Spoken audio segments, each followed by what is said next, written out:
Good morning, guys. Hope you're all doing damn good. If you're new, make sure to like and subscribe.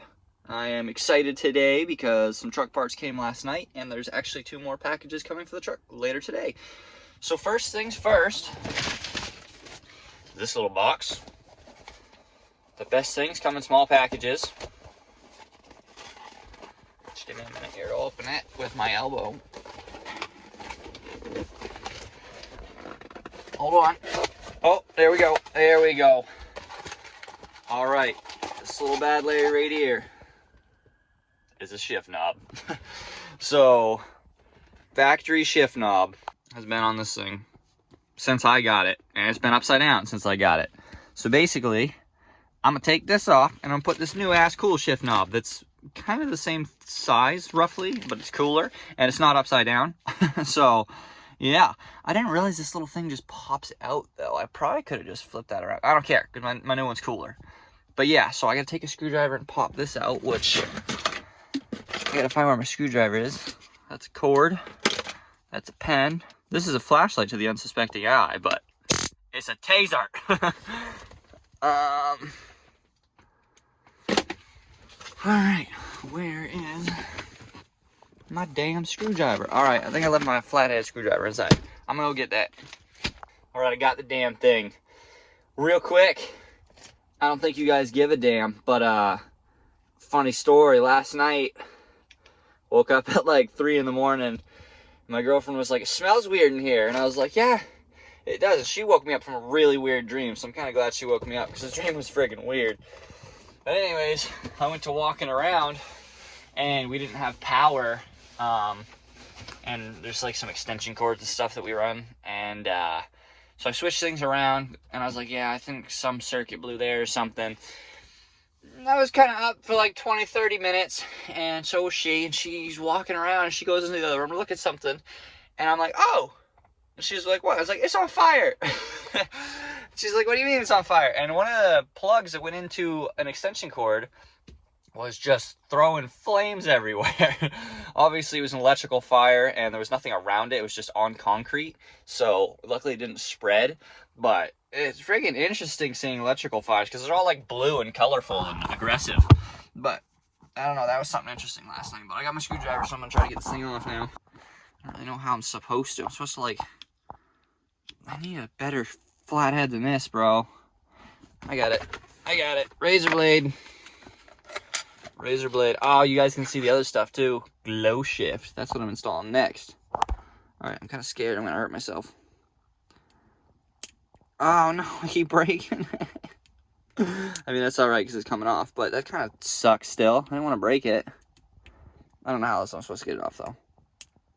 Alright, I'm going to just shut the camera off because I'm having a hard time, as you can see. Shitty ass screwdriver. It's not even a flathead. It's like a roundhead. So after some very violent failed attempts, I found out that I can actually turn it, and I'm pretty sure that's how it's supposed to come out. I think there was a little bit of miscommunication here. Shouldn't have been that hard. Thing was just spinning and prying for quite a while, and nothing happened, so decided to go through it. And now we're at what we need. The important part here.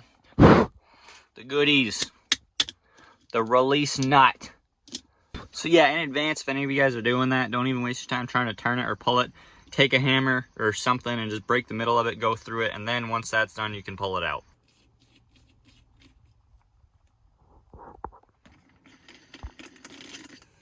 Look at that, nice and easy.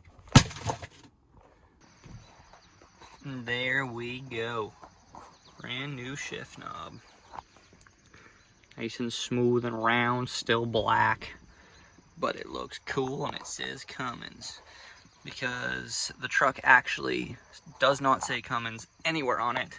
There's no badges or nothing, and I like that. Like, I don't want there to be a bunch of badges or big stickers that say it like everybody else does, but I like just the little touch that basically lets you know. But that's pretty sweet.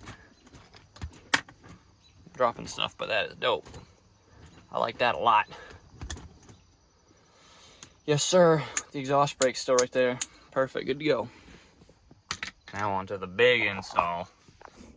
These were originally what I was excited for. I ordered these first before I even knew I was going to get a shift knob. So let's open her up. I actually didn't even know I was going to get a shift knob. Like, I didn't think of that for the truck, although it's needed it for a while. I never thought of it, but I was on Facebook, and I'm in a truck forum, like, for Cummins on there, and some guy got one. I was like, dude, I need one of them. The goodies. The friggin' goodies, dude. Oh, goodness. Oh, goodness. Oh, I'm excited for this. Oh, yeah. Everything we need. More stickers. Always need stickers. I don't know if you guys remember from like my Trans Am, or if you guys know in general how I do stickers. I don't put them really anywhere on my vehicles because I think it crowds stuff. Like, I'm not going to put them on the windows, the inside of the windows, the dash. I don't do that. Is what I do is every sticker I get from a place that I put apart on a vehicle, I put them under the hood in a line because I don't know why I think that's cool. I have to take off the sound dampener under my hood first and clean it up before I put all the stickers, but that's where they will all go. Pillar gauges, so those go right where you're sitting. And then this is the wiring for all of them. Oh, I love brand new stuff like this. Opening stuff is so satisfying to me for some reason. Okay, we're gonna pull this open. Slide it out. Ooh. All them gauges, son. Oh, so freaking excited for these, dude. Plus, I'll be able to actually read stuff on my truck now. Like, I'm not just guessing. Like, I don't know how much boost it makes. I don't know what the trans temp's ever at, or the exhaust gas temps are at. I don't know. Never know. Now I'll know. And they give us a whole ass freaking booklet. Tell us what to do. Slide that in, and then those are gonna go right there. That's gonna look sweet. Got the pillar off, got the new one ready. We're doing the boost gauge first. So basically, you gotta grab yourself a 10mm socket. Right there. That little 10mm that holds on that intake horn or whatever the hell that is. You take that out, and then you're gonna put an adapter in there. Here's the adapter that the kit comes with, and then you put that little fitting in the top as well. It won't have that originally. You pull that out, and then you literally just slide that down in there and screw that in until it's nice and tight. You're supposed to use Teflon tape, but I don't have any Teflon tape, so if I have any leaks, I will buy some and just unscrew this and put it back in. It's not too big of a deal, but yeah, and then you tighten that all the way down, and then you tighten that one on top, and then you put the boost line. All plug and play, dude. This is an awesome kit. Highly recommend the kit. Once that's all in and tightened, you grab the little fitting, put the little connector additional piece in there on the thing, and then careful you don't drop that going down in, and you just put it right on top. I'm gonna do it, well, if I drop it, I'm gonna be pissed. All right, there we go. And you just tighten that down, and that will hold your boost line in. There we go, up to there, into the firewall, up to the back of the dash, into there, into the back of the gauge. The next one is the exhaust gas temps. I did not drill the hole yet, but you literally just drill it, tap it, and screw it into the manifold right there. I didn't drill it yet, but I lined it up, run the wire all the way through, into the cab again, up into the back, and it plugs right into the back of that. And all you do is just wire everything up. I'm currently wiring everything. It's pretty easy because it's all color coded at the back of each one of the gauges. There's a bunch of wires. I was just, for example, going to do the yellow, and as you can see, there's 3 wires that go to each gauge, and then 1 long wire that comes out, and the book will tell you everything about which color is supposed to do what. Before you wire them up though, make sure you pay attention to the lengths. Obviously the longest one is going to run through the truck, but even these 3 are all different lengths because they're reaching further to the gauges. So the first one is the shortest one, is the bottom one. Second one is about medium. That's obviously going to be the middle one. That's obviously going to be the middle one. And then the longest one goes to the top one. So make sure you pay attention to that, because I just went to install them and realized that I grabbed the longest one for the shortest one or something dumb. There we go. All color coded, wired up. There we go. Got the wiring looking real nice. And I'm going to run it through there. Got the gauges up there. got the other wires stuffed through. The orange and the green ones are different. The green is for the trans temp one. I'm pretty sure that's why I just had it ready just in case. I might not even need that. And the orange, you end up wiring into the back of your light switch to dim these if you would like. So you don't even have to do the orange and green, technically, I don't believe. But once we're under the hood, there's only 3 actual wires we have to connect under the hood, and that is the red, black, and yellow. Red is connect to any switch 12 volts, something that turns off and on when the key is on. Yellow is constant 12 volts. We got to put it to something that's always on. So we'll probably just put it right to the battery. And then black's obviously just ground somewhere. So I hooked up the ground. I hooked up the yellow just directly to the battery. And I ended up putting the red one to the radio because that's just an easy thing that I know goes off and on. So now as soon as I turn the key, they all turn on. Obviously trans temp is not set up right now, so it thinks it's to the moon. Truck isn't on, so it's off, and there's no boost because the truck isn't running. But you can change the colors if you want. Red, blue, yellow, purple, white, I think that was. Oh, that's cool. I'm gonna leave them, oh, that's yellow, I don't want that. I'm gonna leave them all green, just because that's, well, I guess you guys can't really see it right now because it's not very bright, but that's what color my dash is pretty much, so everything will be green. And you want to set up the yellow one. You can ignore it, but like I said, as soon as you shut the key off, if you were to turn it back on, they would be a different color. They would start over at blue or whatever the color starting is every time. You install the yellow one so it has a memory, so now every time I turn the key on, it will be the color that I left it last time. So those are all set. I have to set up the orange though, because the orange wire is what makes it dim. So I guess it's kind of covered with electrical tape now, but the one you do is the black wire with a yellow line on it. Not the yellow one with a black line, make sure you do the right one. Black with a yellow line on it.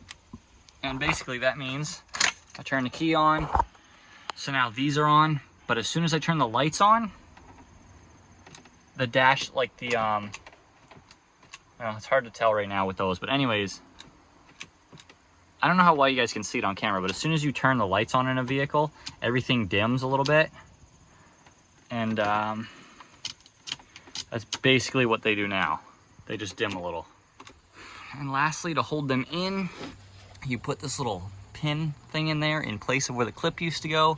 You make sure you measure where it is, and then you pretty much just drill a hole. I'm basically just using the screw and a screwdriver and forcing it through so there's a hole. And then it screws right into that little piece, and it's in there nice and tight. So I just got the tap, $8. So I'm gonna go drill it into the manifold, tap it, and screw it in, and then we will have EGTs. And then I got some of the Teflon tape to go wrap around the boost gauge, because the boost gauge works, but it is leaking past it a little bit. So it's not really reading accurately, so I'm gonna go wrap that around the boost gauge. So also, another little thing I got for the truck, I'm gonna show you where it's going first before I really show you it. There's a little spot under the engine bay, or under the hood in the engine bay, of these 24 valves that's kind of just an open area. So right there, it's kind of just like a open spot. It's not really anything pretty. Some people think it's kind of an eyesore just because it looks like a gross little hole there. I don't know, that's where the boost gauge is, one of the injector lines. But basically, there's a guy online that makes custom plates and stuff to cover those. So I had one custom made. It says RFR, and it's gonna go right there. And for some reason, I feel like that's badass. So, about to put that little bad Larry on there. I should probably throw some paint on it first. I think I'm just gonna throw some gloss black for now. Well, I guess I don't really have any black right now. All I have is primer and red. So we're gonna just do it red for now. I can always paint it later, but I just don't wanna leave open metal under the hood because it'll rust. So, throw some primer on it and then paint it red.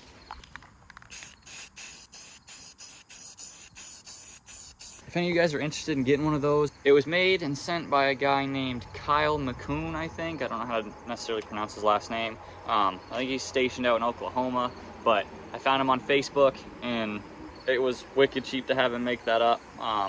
And you can pretty much have whatever you want made on there. A lot of them he does like the C for the Cummins, or he does like diamonds and little designs, but definitely a cool little added thing to your truck for cheap. There we go. I think it's pretty sweet, if I do say so myself. I'm gonna redo the whole engine bay at some point. I want to really clean it up under here, but not a bad little touch. And it now protects my brand new boost gauge, or boost line, because I have definitely broken those before trying to touch something and reaching the engine and leaning on it. So, all right, just grabbed a drill, got the tap, and now I'm ready to go drill the hole for the EGT gauge on the truck. So let's do that. So took me damn near all day because I didn't have a drill originally, and then I found a drill that didn't really work. Tried that for like an hour, gave up, got a drill, couldn't find the right drill bit, so I was sitting there with a really small one trying to open it up. Then got a bigger one. It was a little too big, so I had to kind of take it back a dial, go back to the little one, and then move that around a bunch till I finally got this friggin' thing in there. It's still not all the way like down. I'm gonna try to tighten it, but I'm also scared. I don't wanna hurt the threads, because right now it's in there. I wanna over tighten it, because if you over tighten it, you can ruin the threads and then you really can't get it in there. So I'm trying to be careful, but EGT probe is in there. I'm calling that good. It's in there solid enough. It's not flush, but it's not coming out, and I don't have to worry about stripping the hole. So yeah, we officially have EGT and boost gauge. I never ended up getting the transmission one. It's not hard to do. I just have to get something that adapts to it pretty much. Not a big deal, and then wire it directly up. But I do not know when I'm going to be able to do that, so I'm not going to incorporate it into this video. If I do it down the road, maybe I'll add it into a video, but pretty much that's all I'm setting up right now. Boost, EGT gauge, all the wiring. So yeah, that's that. I'm pretty excited. But yeah, I hope you guys enjoyed. Leave a like, and we'll see you in the next one.